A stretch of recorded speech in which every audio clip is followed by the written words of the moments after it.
Good morning, good afternoon, and good evening around the world. Welcome back to the channel. My name is Blackjack. Today, as always, I'll be doing a YouTube deck tech from the comments section for you guys. If you're interested in having me put a deck together for you or help you tweak a list you're trying to work on, I'm looking for any of the 5 metrics in the comments section. A bracket, a budget, a theme, a commander, and any pet cards you might have. I'll also leave a link to my Discord down below. It's an easy place to drop a deck list off to have me work on it. Today, we have a request from the user Ancient Spark, who is looking for something that utilizes the cards Continue and Archaeomancer for an Aristocrat strategy. Looking for bracket 2, bracket 3, budget around 400 or less, has tried multiple commanders. I have landed on Marneus Calgar. So what I like about Marneus is a couple things. One, tokens I think are important in an aristocrat strategy in order to have a large production of creatures and actually take opponents out of the game with aristocrat effects. You obviously need to produce a lot of creatures. In order to do that, you need to have things that produce tokens, and you also need to have a good amount of card draw in order to draw those pieces. So Marneus kind of does both of those for us. This is an Esper Commander, 2 colorless, a white, blue, black for a 3/5 double strike. Whenever one or more tokens enter the battlefield under your control, draw a card, and then you can pay 6 to create 2/2/2 tokens with Vigilance. So this is kind of a aristocrat controlling shell. It can attack from a lot of different angles, and it can control the game as well as pace everybody out with a mid-range plan of just aristocrating them out of the game. We have 3 planeswalkers. Elspeth is the only token doubler I could fit in here with the budget of under 400, and I think it is the best one. It doubles your tokens, it creates tokens, it can board wipe non-tokens, and it can put counters on all of your small tokens and give them flying. So it does everything this deck wants to do. Elspeth Sun's Champion, you know, 1/10 the price or whatever, kind of does the same thing. Makes tokens, destroys non-tokens, weaponizes said tokens. Liliana draws cards, makes tokens, and then forces sacrifice. Creatures, so basically the school of thought with the creature package is I wanted the creatures to do one of a couple things.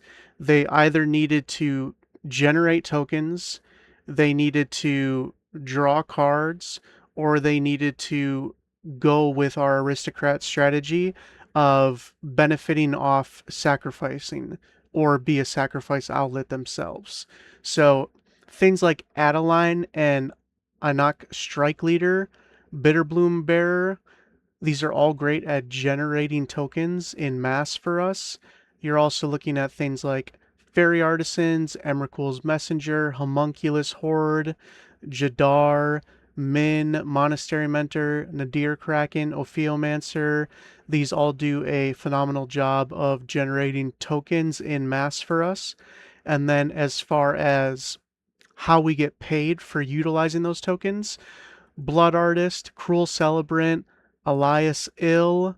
You also have Marionette Apprentice, Pitiless Plunder, Viscera Seer, Warren Soul Trader, Yaheni, Zulaport Cutthroat. All of these are ways to weaponize and either sacrifice or get paid for sacrificing those tokens. You can win via combat damage, but I've built this deck ideally to just win by the long mid-range plan of creating and sacrificing so many tokens that people just lose the game from the life loss. We also have a few tech pieces in here, things like Archaeomancer to buy the continue back that we'll talk about later, but can also buy back other things. And then finally, as far as creatures are concerned, other small things like Teysa Karlov can double your death triggers, which really ramps up the speed. Yaheni can do a multitude of things. It can be a sack outlet. It can also protect itself. So the package of creatures is consistent in what it does, and I think is the best package we have to create and then weaponize the tokens. Obviously, you could look at things like Elishnorn Grand Cenobite that pumps your tokens up and kills other people's creatures, but I didn't want to be so forthcoming with what the game plan was. You know, when you play something like Elspeth, it's very polarizing in how it makes the table feel and what they want to do to it. None of the creatures here really scream must answer right now or the game's going to end, which I really like. Obviously, a lot of them with token generation is very good with Marneus because every time you are drawing or every time you are creating a token, you're drawing a card as well. So a lot of them can replace themselves or draw multiple cards off Marneus over the course of the game. Sorceries, you have a few board wipes, Dam, Martial Coup, and White Sun's Twilight. Both Coup and Twilight can create a bunch of tokens as well. Instance, Call the Coppercoat can make a bunch. Secure the Waste, Grand Crescendo are all ways to, you know, post board wipe, you have nothing going on, but you have a ton of mana open. You're in the mid to late game. You can, the turn before you untap, deploy, you know, 8 tokens onto the battlefield and untap and have a bunch of utility to work with when it comes to your sacrifice outlets. You do have a few ways to protect your board. Clever Concealment and Dawn's Truce. You aren't necessarily worried about losing your stuff. Obviously, you don't want to lose your actual creatures that are creating these effects for you, but other than that, you're fine with tokens dying, obviously. Dark Ritual, obvious one-off ramp effect to get our commander out early. And then Continue was one of the pieces you wanted. Choose up to 4 target creature cards in your graveyard that were put there from the battlefield this turn. Return them to the battlefield. So, mid to late game, you could go for a mass board wipe, get a bunch of Zulaport Cutthroat and Pitiless Plunderer triggers, have everybody lose a bunch of life, you gain a bunch of life, you make a bunch of treasures, then you cast Continue, and you get your generating pieces back. You get back your Adeline, your Bitterbloom Bearer, your Braids, and your Fairy Artisans, and you went from post-board wipe to being in complete dominating control of the game. There's other ways that you can utilize it too. If you simply pass the turn and somebody board wipes you, you can cast Continue to get your mainstay pieces back, and then you can always cast your Ochaomancer to buy the Continue back to your hand.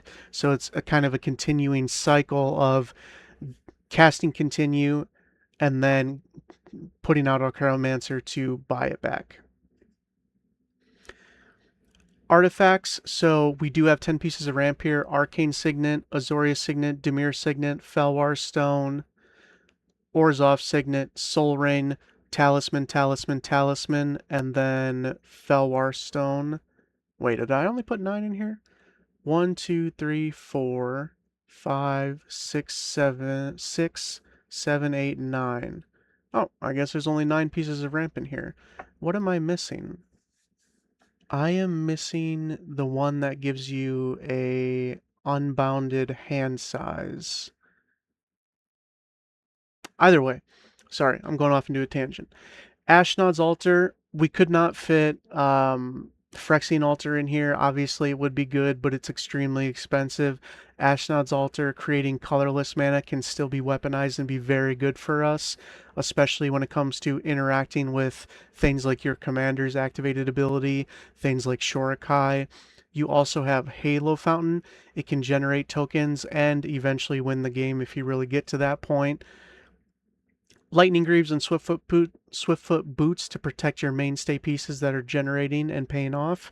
Idol of Oblivion for consistent card draw. Shorikai is incredible in this deck. You can draw cards and you can create tokens, so it interacts favorably with your commander, and then also obviously generating tokens for all of your payoffs.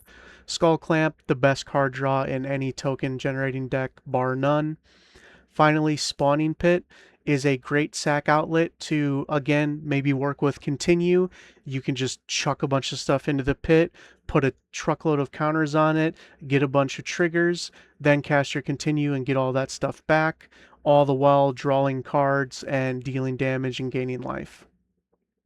Enchantments, Bitter Blossom, great way of generating tokens. Caretaker's Talent is a mini Marneus, essentially. Dictate of Erebos, Grave Pact are both payoffs. So every time you sacrifice a token, everybody else has to lose a creature. This is a great way of controlling the board, which again, you are playing Aristocrats, you are committing a lot to the board, but at the same time, you're also controlling the board and what's happening, how many creatures there are at any given time. Felidar Retreat can buff your tokens and can create them. And then finally, Meat Hook Massacre is a enchantment that can wipe the board and then act as a payoff for all of your sacrifice outlets later on. As far as lands are concerned, do the best with what you have, like we always talk about. Obviously, the higher the budget goes, the better lands you can get. You can start looking at things like fetch lands. We didn't put any of those in here, so we could adhere to the budget restrictions. As far as specific lands that are interesting or interactive with this deck, Westvale Abbey, Vault of the Archangel is crazy good in any creature token deck. Minas Tirith for card draw, Fountain Port can do a lot of things for you. And then we also have Castle Ardenvale for a little bit of token generation if you have nothing else going on. But I think we did a great job of finding the sweet spot of what you were looking for. A token generating aristocrat themed deck in the Esper shell. Traditionally, when you're looking at a sacrifice themed deck, you want to have green, you want to have black. Sometimes you want to have red as well. So, kind of getting some of the colors that aren't traditional for sacrifice. Things like white and blue are not really known as, sacrifice pieces per se, sacrifice colors, but I think this turned out really well. Let me know how it plays out because I'm low-key interested in putting it together myself. So thank you so much for watching. As always, Godspeed.